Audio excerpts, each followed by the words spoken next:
Hey guys, welcome to Create It with Sandra. This is my first virtual tutorial, so wish me luck. I'm so excited to show you this project. It's very simple, really sweet. Let me take you down to my desk and we'll show you what it is. I am showing you how to make these super cute. I'm calling them a drink mix holder or a gift card cup. Let me zoom in just a little bit to show you. Right?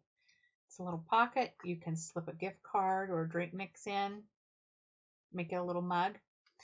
And you can do this with a lot of stuff that you have at home. So let me get started and show you how.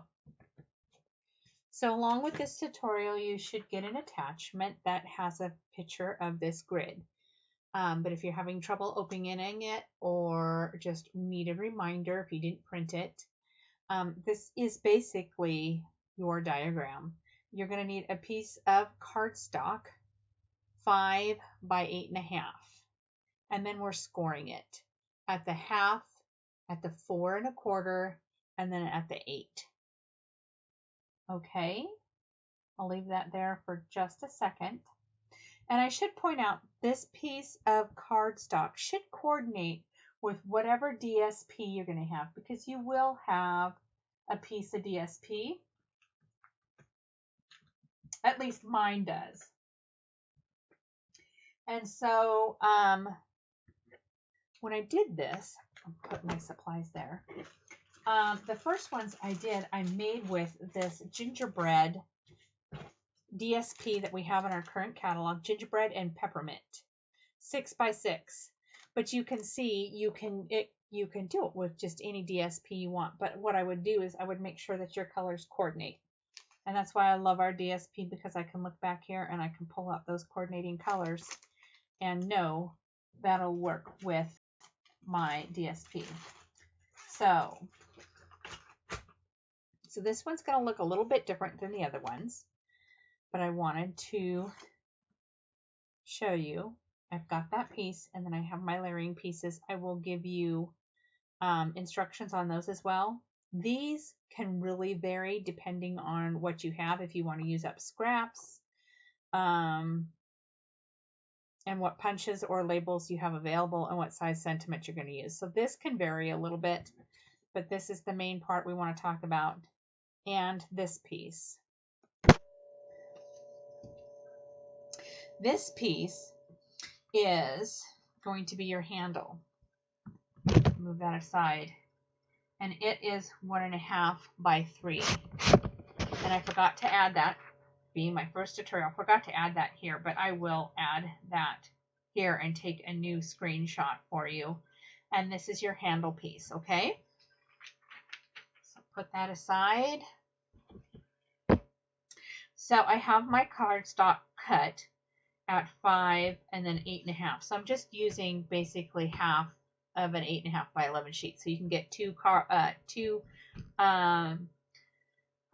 mugs out of one sheet of cardstock.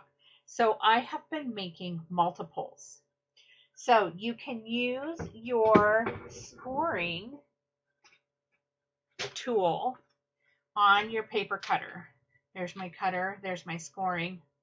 Let me take this just a little further out so you can see. There we go. So you can measure definitely on your grid, but because I'm making multiples, and when I set up for classes and stuff, this is so much easier for me to do. And this is our scoring board, and I love this, especially for boxes and projects like that. Okay, in the bottom there, it has a scoring tool, and I went ahead and put my tabs at the sizes that I knew. So all I have to do is put up there and hold that, go half. So that's 8. This is 4 1/4, and then this is half. a lot of times if I'm in a hurry, I'll just turn this one around because this one's the same as this, but it doesn't matter. So I've got all my stuff scored. And what I would do if I'm making multiple of these, I would get all these sheets cut, and then I would come in and I would score all the pieces. I've made several of these mugs, and it never gets old. I love doing it. I do recommend 3 adhesives. I use the Stampin' Seal.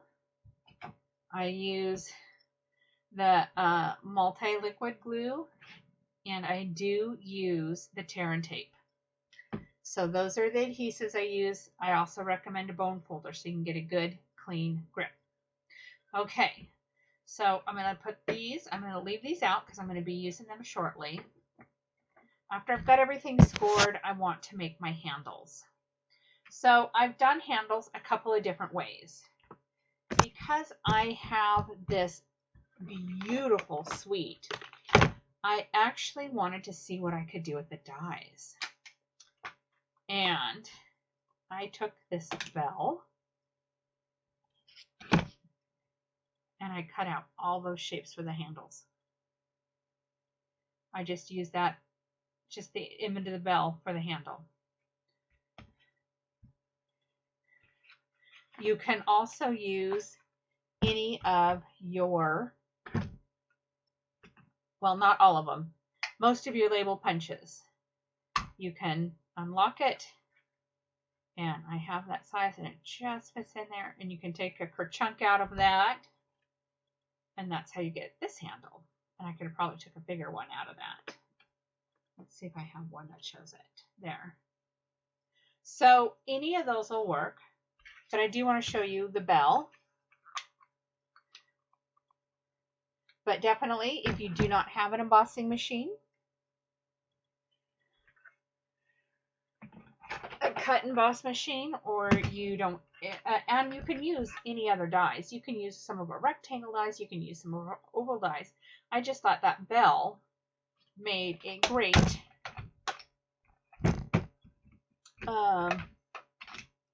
handle. Okay.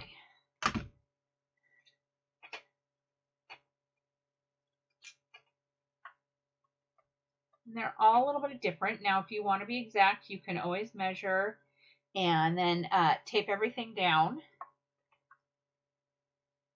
But I was making a ton of them, and I didn't want to fuss with extra steps, so I just freehanded it because I don't think it's critical to be perfect on that.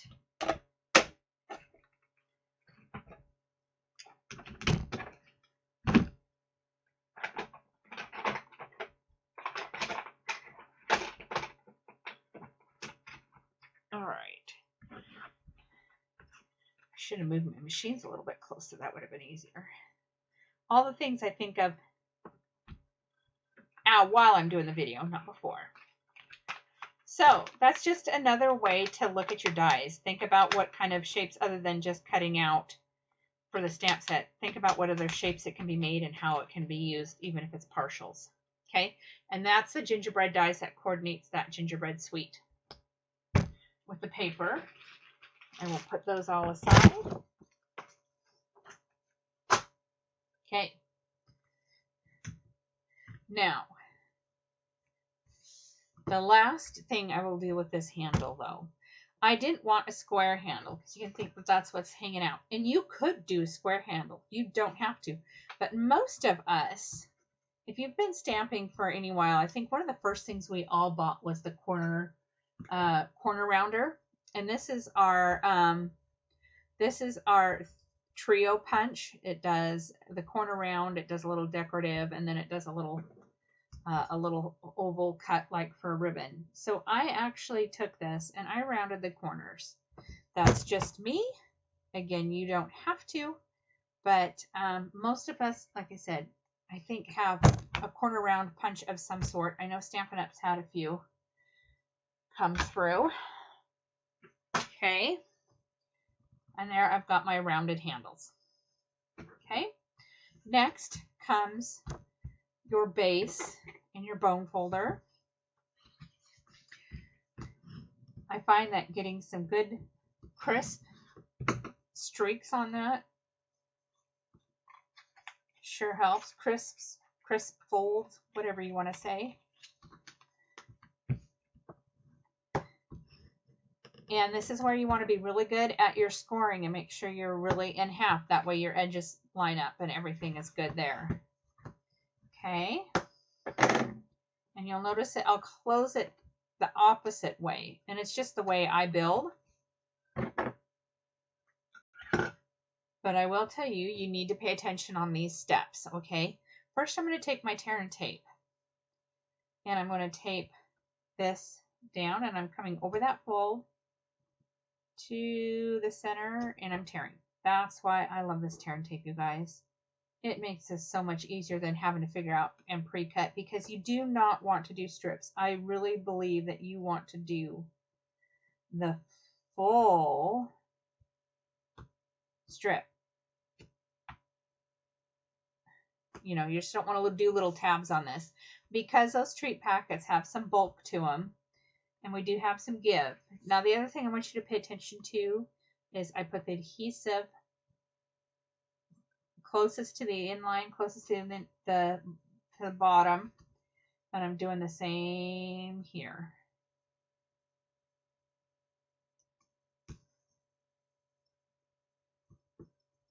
And there we go. And then to make sure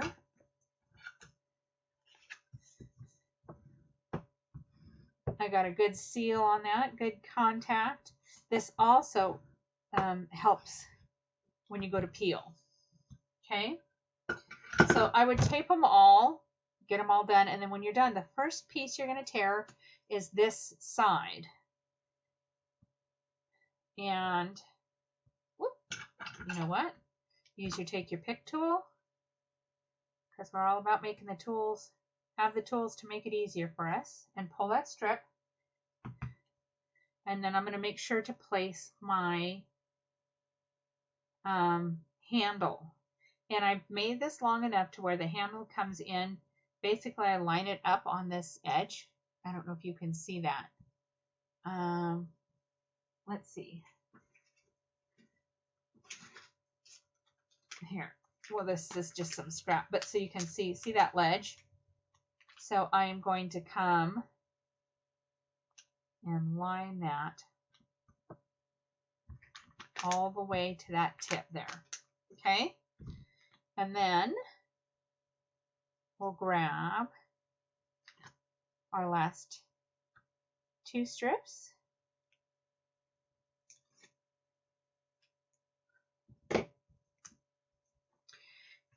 And in your email, I will also list supplies for you. That would probably be helpful. And I will include item numbers, especially for that tear and tape, glue, and seal. Okay. Now I've saved this because I've had some, I thought, well, you know, it might be cute to make it a little topper, or if you wanted to do it out of white, if you're doing a bunch of white mugs, you can do it out of white and make it look like steam coming from your cup to kind of pull. So I've saved those. I haven't quite decided how I want to do them, but I thought it'd be a cute little pull on that. So that's up to you. That's just an idea of what you can do with that scrap. Okay. I did choose a different stamp set. Depends on what your sentiment is. You can use different ones. You can use from your paper pumpkins. This one is actually from the Sweets and Treats bundle. I liked this sentiment for my cups or my mugs, but again, it's whatever suits you. Maybe you just want to say Merry Christmas or Happy Fall, because I can totally see these done with like a fall DSP and fall colors, and do cider mixes, which would be gorgeous, but we're in Christmas season, so that's what we're working on. This piece of paper is 1 by 1 3/4, and it is 1 1 3/4 because it will mat on there nice. Again, you're going to want to pick paper the size of whatever your sentiment is. Maybe yours is skinny and longer, maybe yours is taller. It just depends on what these layers are and what you have. Okay, so that's why I didn't write these dimensions down necessarily, because this is going to vary depending on your stamp set and sentiment and tags you have. Okay, I'm going to close this up because we don't want our projects in there. Clean this off. Chamois works great for this.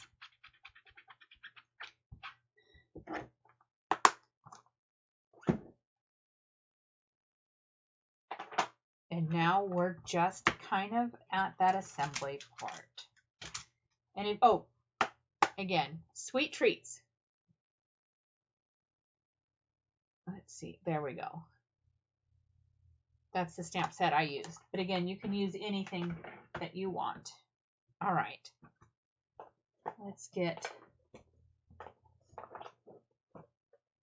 silicone mat. Okay. For these little bits, I like using the Stampin' Seal. And I do like a layer. Now for this one, I went and got into my retired stash.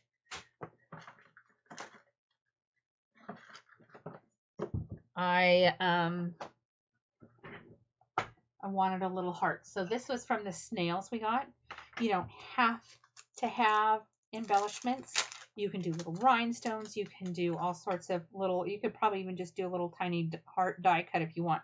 But I had these and I just love that little bit of extra dimension. So those are those resin hearts that we had. And I bought a ton of them. I love them. And this ribbon, this is currant ribbon, and I believe this is part of the gingerbread suite. It's this real red, kind of a ruffle, what are we calling it? A mini ruffled ribbon. Okay. So I have, oops, my sentiment piece set aside. This is a base, and I could do that, and I love the brown on the brown. But because I'm doing a red base, I want to do the peppermints. Love the peppermints. So I cut this white piece is at 4 3/4 by 3 1/2. And I will include that on your dimensions. And then this is 4 1/2 by 3 1/4. So it's basically just layers. I just reduced down from here a 1/4 of an inch. Okay, take my stamp seal.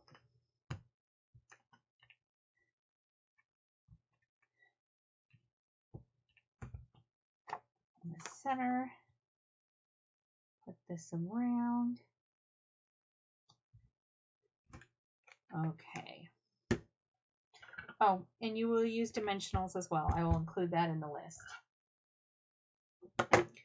Oh my goodness. All right, we got the tear and tape. So I'm going to take,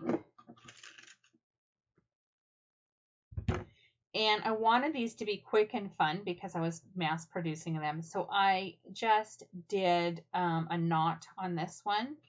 You can see I had baker's twine. It was a little bit easier to tie. I did bows on those. So really make it yours, whatever you want. If knots are easier for you, then pick a ribbon that makes a pretty knot and call it easy. All right. And I always tie on my spool. That way I don't waste a bunch. Cut that at an angle. That one at an angle. And this is where I'm going to use the glue because this is a thicker ribbon. I usually pop up with dimensionals, but because this was going to be holding something in it. I wanted just something, I wanted the glue. I didn't want to add a bunch more thickness to it because I was already putting a packet in there. So this is where you use that Tombow glue, and I really, really recommend it. I think it'll do a better seal than just the Stampin' Seal. You might try it with the Seal Plus, but the glue is less expensive. So when you're making multiples, there you go. I'm going to give that a minute. And then this is where I'm going to bring in my dimensionals. I did use the dimensionals on my tag. So 1, 2, 3,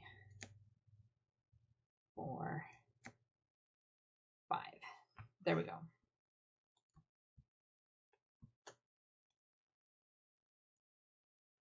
I find if you just try and do 2 on the ribbon, it doesn't always lay right. So I try and do on either side so I can get that sealed on both sides. And there you have it. Thank you so much. I appreciate you purchasing my first tutorial. I promise I will get better at it. And if you have any questions, feel free to reach out. Thanks so much. We'll see you next time.